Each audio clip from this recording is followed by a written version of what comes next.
Good morning, this is Lisa with Lisa's Landscape and Design, and today we're going to discuss one of my favorite topics, and that is compost. And this crazy circle that you see here is what is called a spider composter. And I compost with this. It's a self-contained ball, basically. Typically it will come on a stand. You see it sitting back there?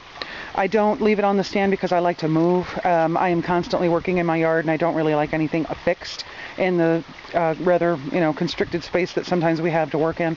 So I just roll this all over the ground, and I can roll it, as far and wide as I like. There's my garden boot. Lily, my puppy, who you will eventually see in this video, has determined that that's her play toy. I wanted to show you inside, and you can really get a nice shot. There's a lot of stuff that's still breaking down. There's things that have actually taken root in the cooler weather. The reason that I like this, and you can see how dark and rich and beautiful that soil is going to be when all those materials break down.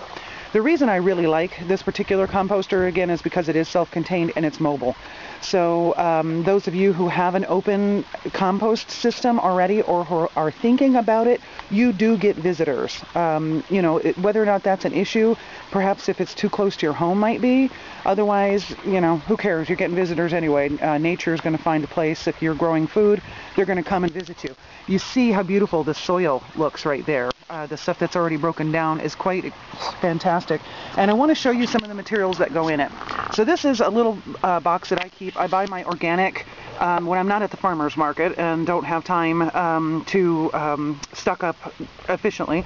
I get the organic vegetables, or rather lettuce or spinach, from Sprouts to the grocery store. So I keep these containers, and then what I do is you can put paper towels, coffee grinds, and filters. Morning. Hi, Lily. She's got to check us out. Tea bags, watermelon rinds, oranges, lemons, eggshells, or limes rather, lemons, eggshells, cantaloupe rinds, little pieces of leftover aloe vera. I throw in my bird seed, which does sprout originally. I have finch. It does sprout initially, but then as you turn it and it cooks, it goes away. Grapes, whatever you can, anything vegetable or fruit, eggshells, coffee grinds, coffee filters, paper towels, paper plates, tea bags. Some people throw chicken bones and that kind of stuff in. I don't put any of the protein things in there. I don't know. It bothers me for some reason. And then this is another thing that I collect, which is the materials from that I rake up, leaves, that kind of stuff. And you see this is already breaking down just sitting in my handy little trug. And so as this starts to break down, I just grab handfuls of these goodies and throw them in my composter, and then that adds a little dry material. This stays wetter than most composters too, so you have to be careful. I almost never have to add residual water to this because it is self-contained. It does get air from little holes on the side, and I'm not advertising this particular composter. This is just one of many. They all have their benefits and their disadvantages, and so once you kind of figure out the system, you work with that.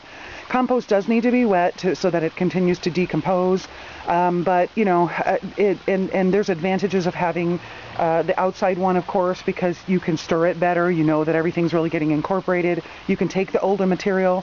This one, I can't take out what's old and new. I have to wait for the whole thing to break down and then pour it out.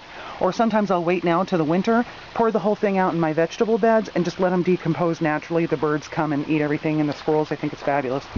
So what you end up with is this, and this is directly from my garden. This is the top layer of my vegetable bed. And you can see there's still sticks and leaves and stuff that are still sitting in it. But this is what you end up with. This dark, cake-like, that's perfection right there. You want it to be stiff when you hold it together, but just crumbles right apart. That's the chocolate cake effect a lot of the vegetable gardeners refer to when you're looking for the perfect soil condition. It's got a sandy component, it's loaded with organic matter, it's dark, it's rich, it's beautiful. I'm telling you, you can't get enough of just touching this stuff.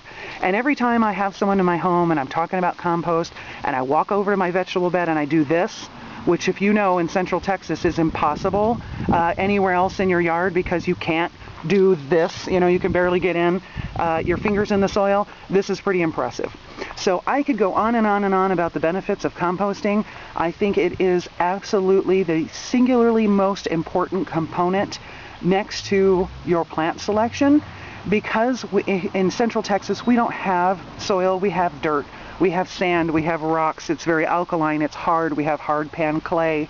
Unless you're on the east side of I-35 and you're fortunate enough to get some of the more fertile soils, you got nothing here to work with. The difference in my space versus everyone else is the compost. And when someone comes in my backyard and they see the same plants that they have, but mine are 3 times bigger, and my vegetables, the abundance of food that I get from my yard with this beautiful little mixture is so impressive. You can't deny the effects. And the difference is compost. I don't fertilize. I use liquid seaweed is the only other fertilizer I use, and I got to tell you, I'm lazy about it. I compost in the spring, and we're going to talk about more why you do what you do when you do it and the benefits on my blog at LaPaso.com. And so I encourage you to visit that, so this doesn't go into 3 hours, because it could.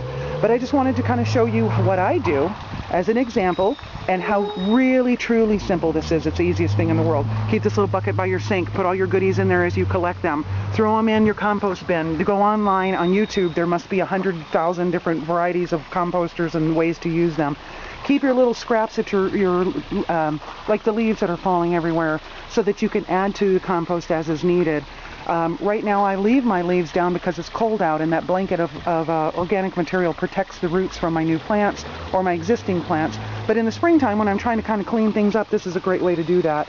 And then, of course, you end up with this. Most important, the most beautiful soil you can imagine. And believe me, with the varieties of food that I've planted here and the unbelievable success that I've had, it's not based on the fact that I'm an educated gardener. It's based on the fact that I use compost and it works. And whether you've gone to school, whether you've done this your whole life, if you start using compost, you're going to get the results. And I'm telling you, compost is going to save the world. So with that, go get your garden on, and I look forward to next time.